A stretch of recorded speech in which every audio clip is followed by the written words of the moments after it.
오늘 본문은 느헤미야가 페르시아 제국의 수도 수산에서 출세해서 왕의 술을 맡은 관원장이 되었는데, 자기 조국 유다와 예루살렘의 형편을 듣고 하나님 앞에 기도하는 내용이 기록되어 있습니다. 1장의 대부분이 기도의 내용인데, 기도하는 것을 보면 그 사람이 어떤 사람인지를 알 수 있습니다. 한 사람의 기도는 그의 신앙과 그의 인격을 보여준다, 그의 사람됨이 어떠함을 보여준다고 할 수가 있습니다. 우리는 이 느헤미야가 왜 기도했는지, 어떻게 기도했는지, 또 그 결과는 무엇인지를 살펴봄으로 말미암아 하나님께서 왜 느헤미야를 사용하셨는가, 느헤미야는 어떻게 하나님이 쓰시는 사람이 되었는가 하는 것을 알 수가 있습니다. 무엇보다 먼저 그는 그의 마음이 항상 두고 온 조국 이스라엘과 예루살렘에 가 있었던 사람인 것을 알 수가 있습니다. 그래서 다른 말로 하면 하나님이 쓰시는 사람 혹은 소명의 사람이라고 할 수 있는데, 소명이라고 하는 것은 하나님이 불러서 쓰셨다는 것이죠. 하나님이 불러서 명령을 내렸다 하는 것인데, 하나님을 대신해서 일하는 것입니다. 하나님이 할 일을 대신하는 것인데, 하나님이 할 일을 대신하려면 하나님의 마음을 품고 있어야 되겠죠. 하나님의 마음은 어떠합니까?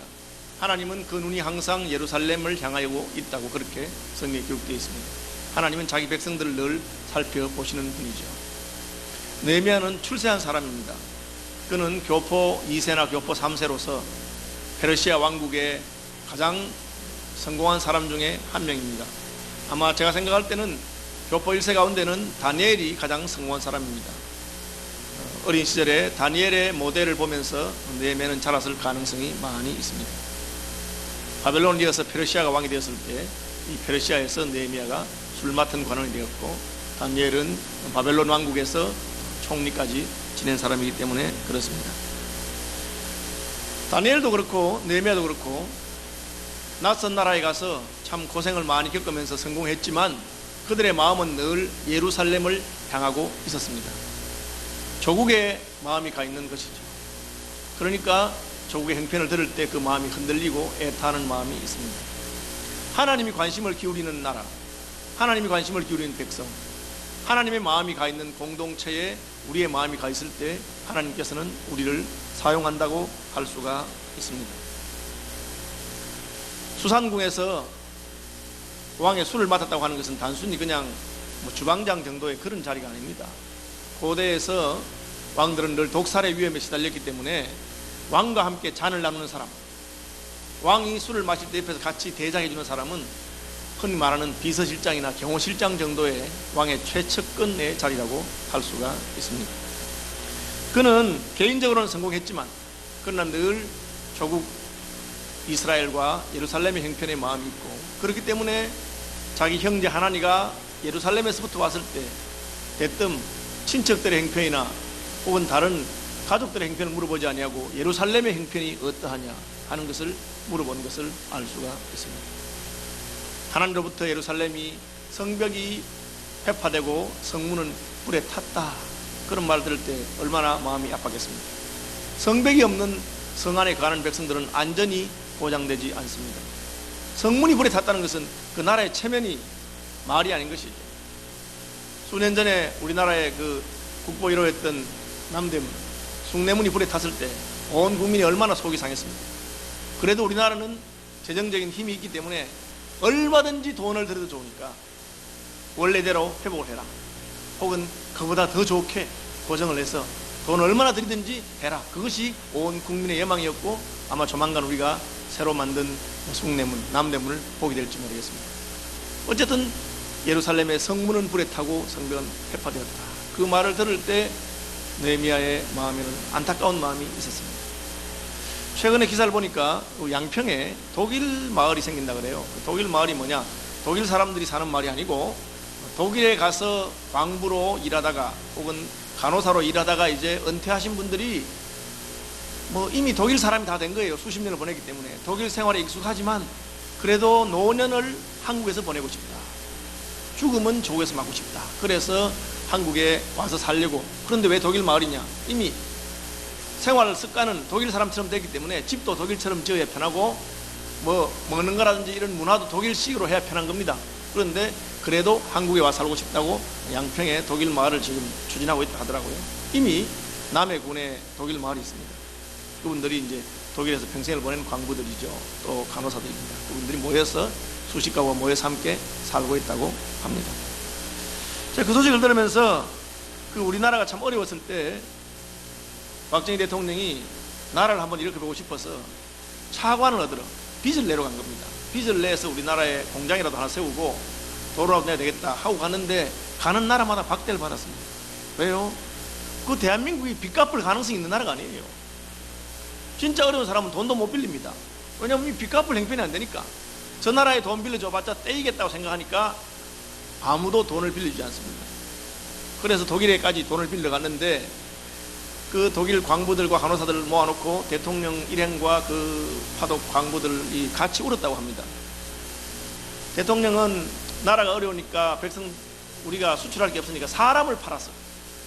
우리 사람을 파는데 저기 독일 사람들이 가기 싫어하는 그 막장에 광부 속에 들어가는 거 보니까 안 돼서 울고, 또 그 독일 광부와 간호사들은 조국에서 대통령 일행이 왔는데 그 행색이 너무 초라하기 때문에 대통령 비행기도 한 대 없어가지고 남의 비행기를 그냥 타고 갈 정도로 초라하고, 또 독일 총리를 만나서 돈을 빌리러 가는데 이게 돈을 잘 안 빌려준다는 거예요.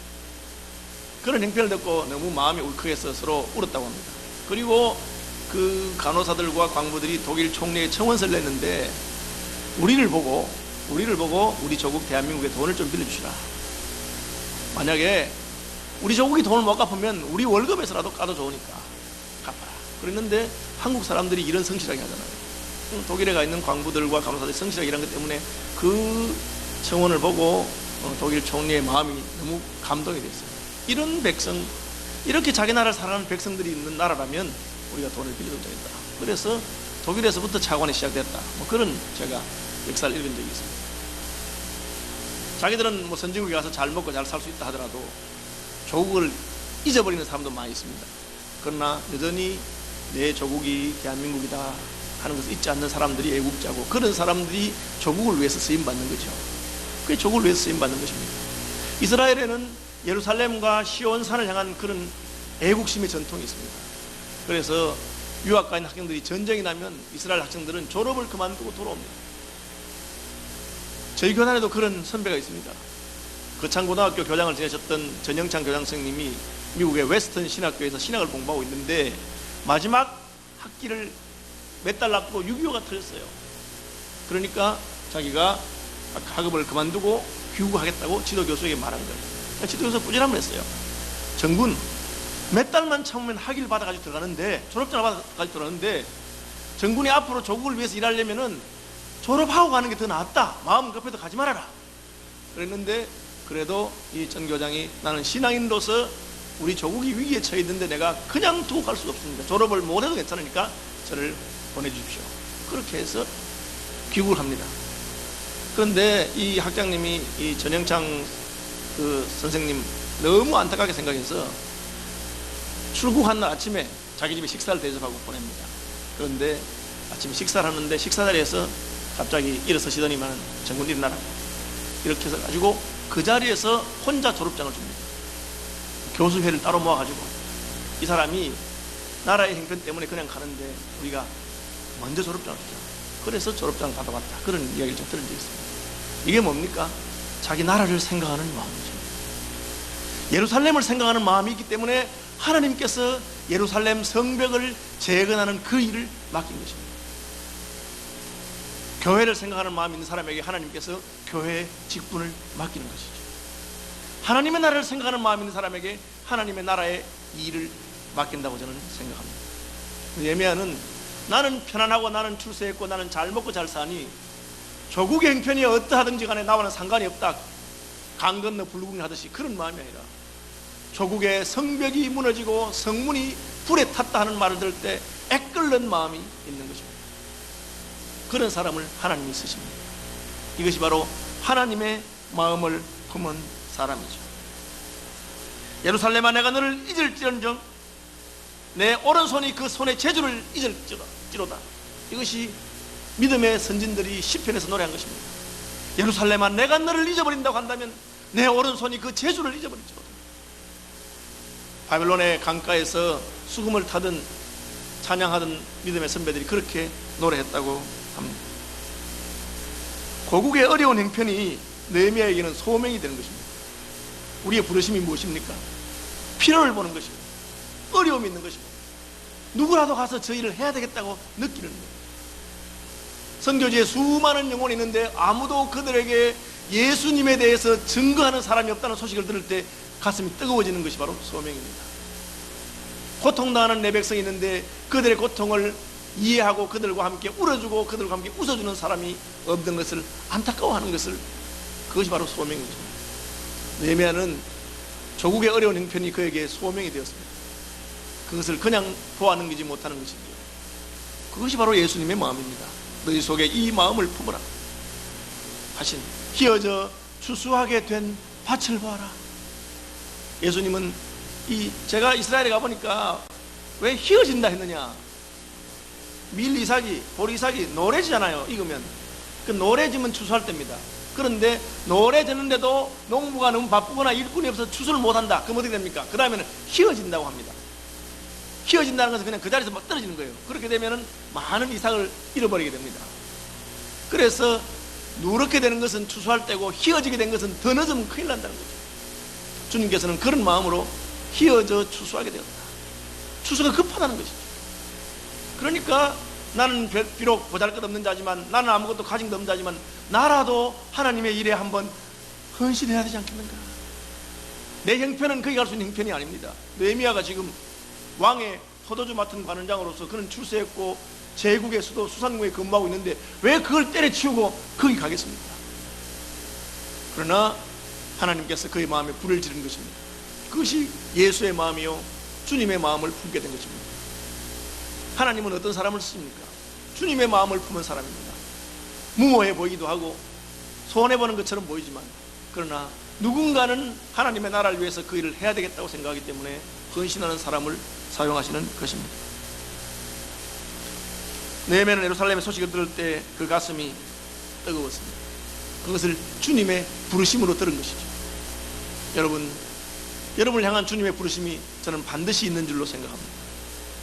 그것이 혹은 교사의 부르심이든지 순장의 부르심이든지 집사의 부르심이든지 혹은 아무도 알아주지 않는 그야말로 직분의 이름도 없는 교회에 숨어서 뭘 하나 섬기는 것이든지 하나님의 나라와 하나님의 교회를 향해서 하나님께서 부르신 그 부르심을 듣는 분들이 되시기를 바랍니다.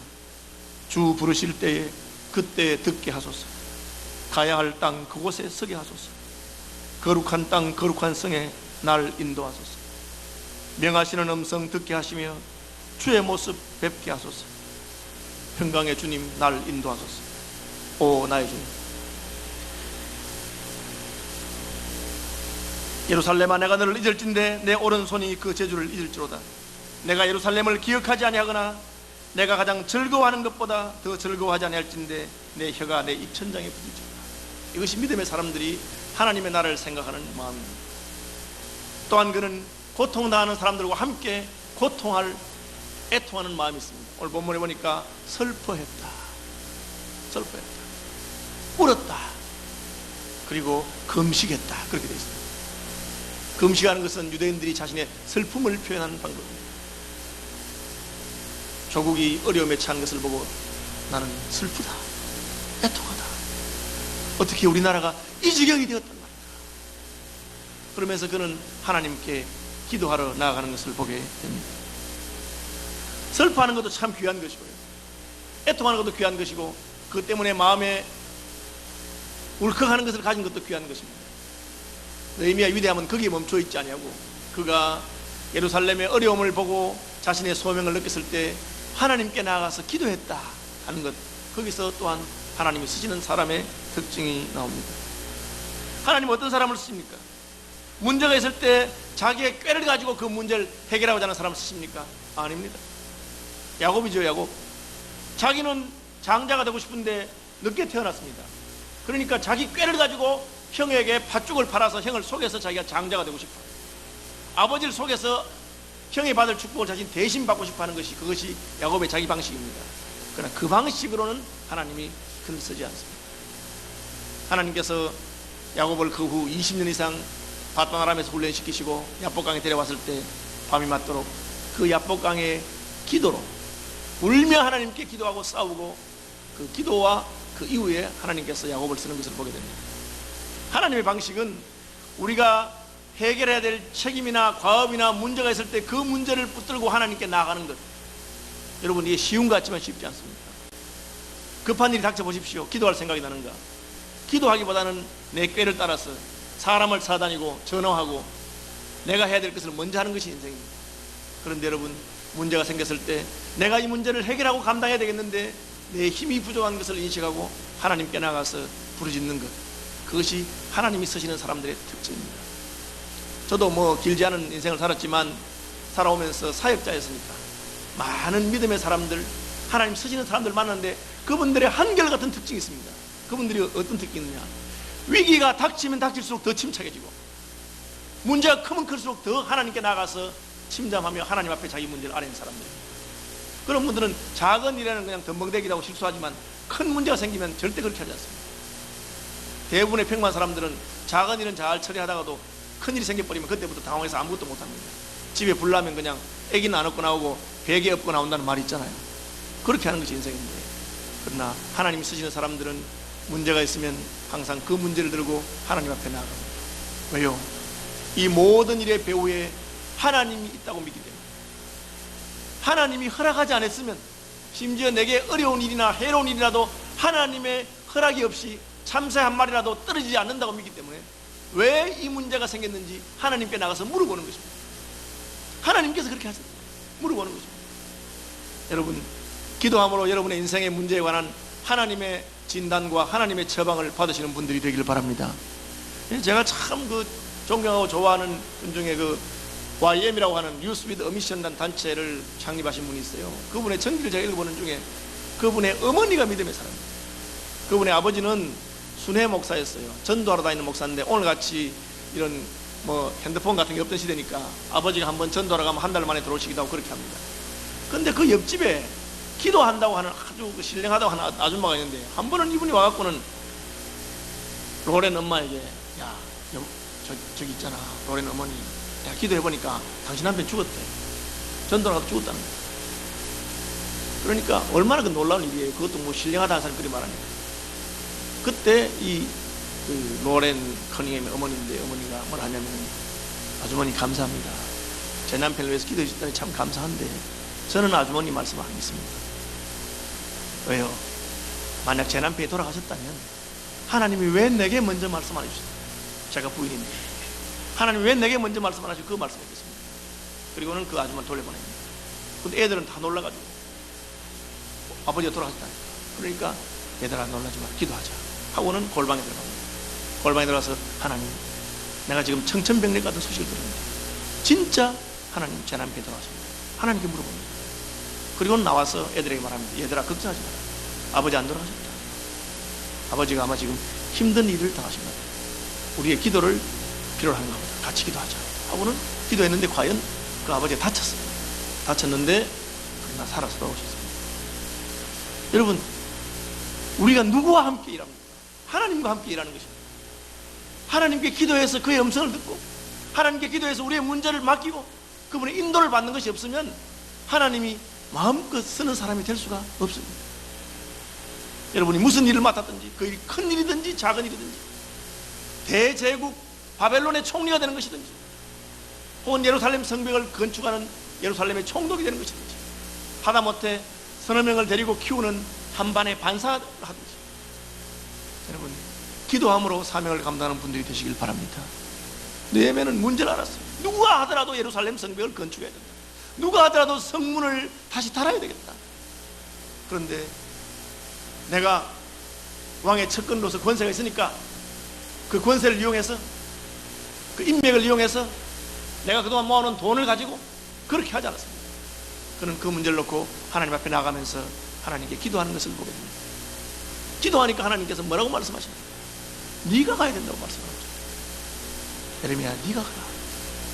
그래서 예레미야는 자신이 예루살렘 성벽을 건설하기 위해서 가게 됩니다. 아주 비효율적이라고 생각이 돼요. 그냥 똑똑한 사람, 건축공사 잘한 사람 하나 세워서 보내고 자기는 수산궁에 있으면서 그 왕의 술 맡은 관원장의 권세를 가지고 뒤에서 백업해주고 밀어주는 게 훨씬 효과적일 수 있지 않습니까? 그러나 기도하니까 하나님께서 느헤미야의 가슴에 불을 지르시는데 너가 가야 되겠다고 말하는 거예요. 그 좋은 자리를 두고 그 변방 예루살렘까지 누가 자기를 따라가 나서겠습니까? 자기를 믿고 이때까지 따라와준 자기 종자들은 아니 수도 수산궁에서 높은 자리에 있었는데 갑자기 저기 변방의 총독으로 간다면 누가 좋아하겠습니까?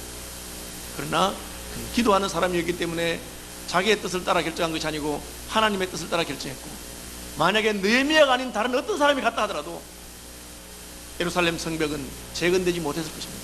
왜요? 거기는 대적들이 있었고 방해하는 사람도 있었고 느헤미야를 보고 왕이 되려고 한다 하고 페르시아 왕에게 지금 반역을 꾀한다고 하고 베레벨 모함이 있었습니다. 다른 사람들은 그것을 감당하기가 쉽지 않았을 것입니다. 그러나 그는 이미 예루살렘 총독보다 훨씬 높은 자리에 대제국 페르시아의 왕의 최측근으로서 그 높은 자리에 있어 봤기 때문에 그는 총독의 직무를 성실하게 감당했습니다. 다른 총독들은 거기 와서 총독 한 명 있는 것이 그 백성들을 먹고 사는데 오히려 부담이 됐습니다. 느헤미야와 그의 측근들은 12년 동안 봉급을 받지 않았습니다. 왜?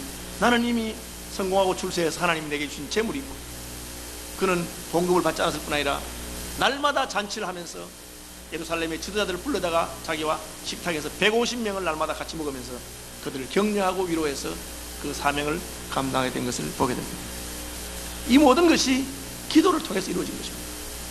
그는 그냥 기도한 사람이 아니라 금식 기도한 사람입니다. 그는 수시로 기도한 사람입니다. 왕이 느헤미야에게 너 표정이 왜 그러느냐, 무슨 일이 있느냐 물었을 때 그는 즉시로 잠깐 동안 묵도하면서 지혜롭게 대답해서 그러냐, 뭘 원하느냐, 제가 예루살렘으로 가야 되겠습니다. 황제가 믿고 데리고 있을 수 있는 술 맡은 관원장 하나 구하는데 얼마나 많은 시간이 걸리겠습니까? 그런데 자기가 제일 신이 많은 그 사람을 보내줍니다. 그냥 보내지 않고 뭐가 필요하냐 할 때 다 미리 준비된 말 합니다. 우선 제가 마음껏 통행할 수 있도록 통행증을 주십시오. 그 다음에 성을 건축하는 데 필요한 모든 제목과 재료들을 쓸 수 있도록 강 건너편 산림을 총괄하는 자들에게 나무를 벌목해서 쓸 수 있도록 해주십시오. 딱 답이 나옵니다. 왜 그렇습니까? 기도하면서 준비했기 때문에 그렇습니다. 여러분, 하나님이 쓰시는 일에 기도함으로 말미암아 사명을 감당하는 분들이 되시길 바랍니다. 여러분, 우리가 기도에 깊이 들어가면요, 일이 이루어지기 전에 이미 그 앞이 어떻게 되면 하나님이 훤히 보여주십니다. 그리고 우리가 믿음으로 나가는데 기도한 대로 되면 얼마나 기쁘고 좋은지 몰라. 야, 과연 주님이 내게 말씀하셨구나. 너는 내게 부르짖으라. 내가 네게 응답하겠고 내가 알지 못하는 크고 비밀한 것을 보여주겠다 하더니만 미리 다 보여주는 거예요. 뭐 그렇다고 사람들에게 나발을 불고 떠들 이유는 없습니다. 주님과 나만의 은밀한 교제의 비밀이기 때문에. 그러나 하나님이 보여주는 거예요. 그러니까 그렇기 때문에 위대한 믿음의 사람들이 우리가 생각할 때는 안 될 것 같은 일, 불가능한 그런 일을 조금 더 흔들리지 않고 나가는데 딱 나가면 홍해가 갈라지고 딱 나가면 요단강이 갈라지고 딱 나가면 여리고가 무너지고 그런 일들이 있다는 것입니다. 왜 그렇습니까? 기도해서 이미 하나님께 결제를 받았기 때문에 그렇습니다. 여러분, 새해 무슨 계획을 세우고 여러분의 과업이 있고 하나님이 여러분에게 하라고 한 부르심이 있습니까? 교회 일이든지 직장이든지 가정이든지 기도함으로 돌파하시기를 바랍니다. 하나님 결제가 떨어지면 끝나는 거예요. 하나님 도장 찍었으면 그 다음 끝난 겁니다. 그렇죠? 저희 교회도 마찬가지입니다. 여러분 뭐 재정 지출하는데 부서에서도 하잖아요. 제가 사인하면 다 나갑니다. 왜? 사인 제일 위에 있는 게 당회장 사인이기 때문에. 그렇죠. 하나님 결제하면 끝납니다.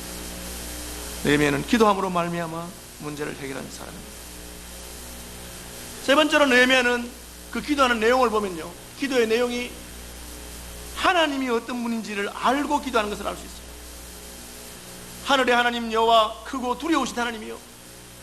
자기가 기도하는 분이 어떤 분인지 모르고 기도하는 사람도 있습니다. 주를 사랑하고 주의 계명을 지키는 자에게 언약을 지키시며 긍휼을 베푸시는 주여. 하나님이 어떤 분인지 알고 있습니다. 그분은 긍휼히 여기시는 분입니다. 느헤미야가 예루살렘 백성들의 어려운 형편을 긍휼히 여겼기 때문에 하나님도 느헤미야를 긍휼히 여기시는 것입니다. 긍휼히 여기는 자는 복이 있나니 저희가 긍휼히 여김을 받을 것이라고 예수님 말씀하셨습니다. 느헤미야가 예루살렘 형편을 보고 애통했기 때문에 하나님께서는 위로하셨습니다. 애통하는 자는 복이 있나니 저희가 위로를 받을 것이라고 예수님 말씀하셨습니다. 느헤미야는 하나님이 어떤 분인지 아는 것입니다. 하나님 앞에서 애통하면 하나님이 우리를 위로하실 것이다. 하나님 앞에서 저 백성을 긍휼히 여기고, 나는 잘 먹고 잘 살지만 내가 이것을 내놓으면서 긍휼히 여기는 마음을 품으면 주님도 우리를 긍휼히 여겨줄 것이다. 그것을 알고 있었던 사람입니다. 느헤미야는 그의 기도 내용을 보면 우리에게 왜 이런 어려움이 왔는지 알고 있습니다. 죄 때문이라고 그 말하고 있습니다. 이스라엘 자손이 주께 범죄한 죄들을 자복하오니 주를 향하여 크게 악을 행하여 모세에게 명령하신 계명과 율례와 규례를 지키지 아니하였습니다. 옛적에 주께서 주의 종 모세에게 명령하여 이르시되 만일 너희가 범죄하면 내가 너희를 여러 나라 가운데 흩을 것이고, 왜 우리가 예루살렘을 떠나서 바벨론으로 페르시아로 흩어졌느냐? 우리가 하나님의 말씀을 지키지 않냐고 범죄했기 때문이라고 말하고 있습니다. 정확한 진단이죠. 그렇죠. 의사 선생님이 제일 잘해야 되는 게 뭡니까? 진단입니다. 진단. 정확하게 진단해야 그다음 치료가 나오는 거죠. 하나님의 말씀은 살았고 운동력이 있어서 영과 혼과 관절과 골수를 찔러 쪼개고 마음의 생각과 뜻을 감찰한다, 그렇게 되어 있어요. 우리 마음에 숨은 문제가 무엇인지를 정확하게 드러내는 것이 하나님 말씀입니다. 느헤미야는 기도하면서 하나님 말씀을 묵상하는 중에 모세에게 약속하신 그대로 너희가 내게 범죄하고 내 만약 언약을 지키지 않으면 내가 너를 흩어버릴 것이다, 그 말씀을 깨닫게 된 것입니다. 말씀의 사람이죠.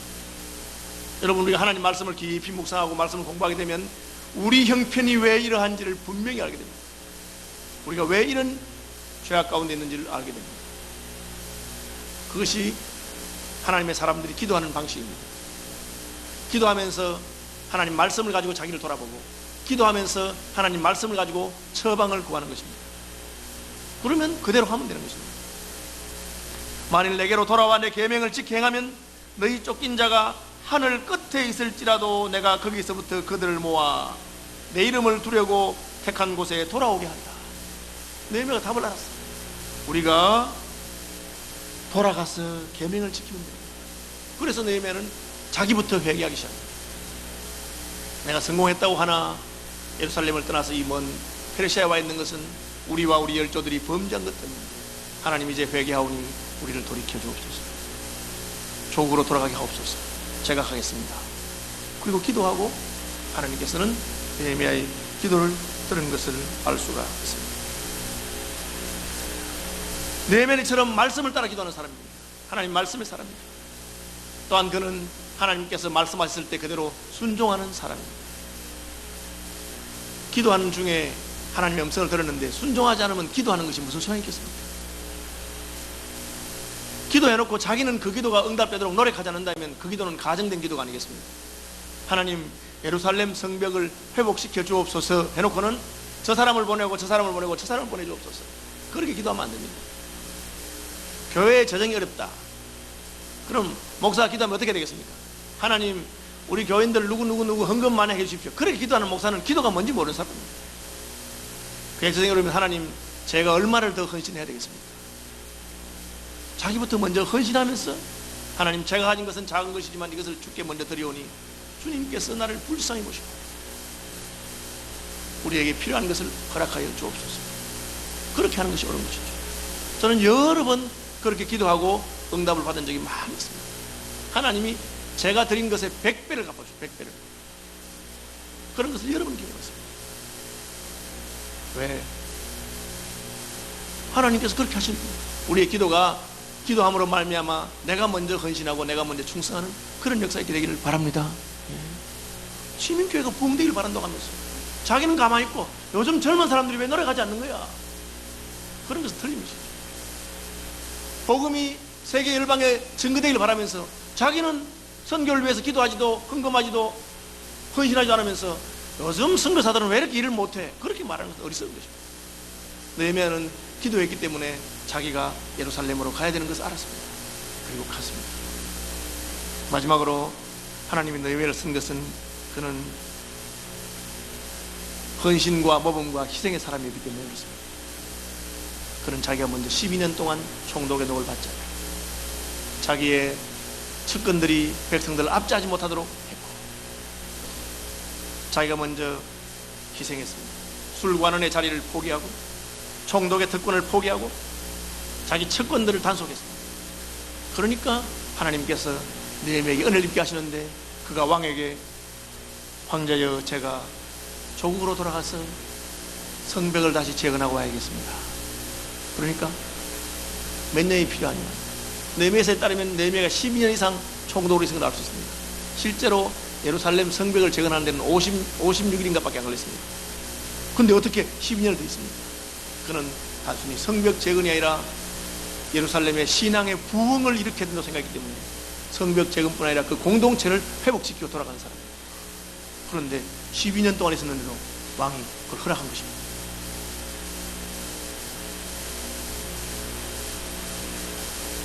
함께 따라가자. 수산궁에서 변방 이스라엘까지 자기 종자들이 다 따라갑니다. 사람의 마음을 얻게 하죠.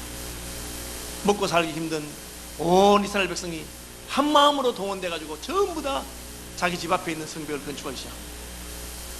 사람들의 마음을 얻게 하죠. 부자들과 귀인들과 민장들에게, 백성들에게 이자 받지 말고 빚진 것을 탕감해 주라 할 때 그들이 다 그 말을 듣습니다. 왜 그렇습니까? 그가 먼저 기도한 대로 실천하는 사람이기 때문에 하나님께서는 은혜를 입게 하시고 사람들의 마음을 얻게 하시는 것을 알 수가 있습니다. 대적인 느헤미야를 해치려고 할 때 하나님께서는 그들의 속에 숨은 뜻이 무엇인지 그것을 깨닫는 지혜와 분별력을 주셨습니다. 그래서 마침내 성벽을 건축하고 성문을 달게 하는 것을 알 수 있습니다. 2013년도에 저와 여러분이 함께 하나님이 우리의 마음을 움직이시고 흔드시는 하나님의 부르심을 듣게 되기를 바랍니다. 한 번뿐인 인생입니다. 여러분. 먹고 살다가 가는 것은 돼지들도 다 그렇게 합니다. 하나님께서 부르신 부르심을 발견하고 그 부르심을 따라 사는 남은 생애가 되기를 바랍니다. 그 일을 위해서 기도하시고 그 일을 위해서 말씀 보시고 말씀과 기도로 거룩해져서 하나님이 쓰시는 사람들이 됩시다. 하나님 쓰실 하나님께서 사명 감당할 수 있는 지혜도 주시고 힘도 주시고 사람도 얻게 할 줄 믿습니다.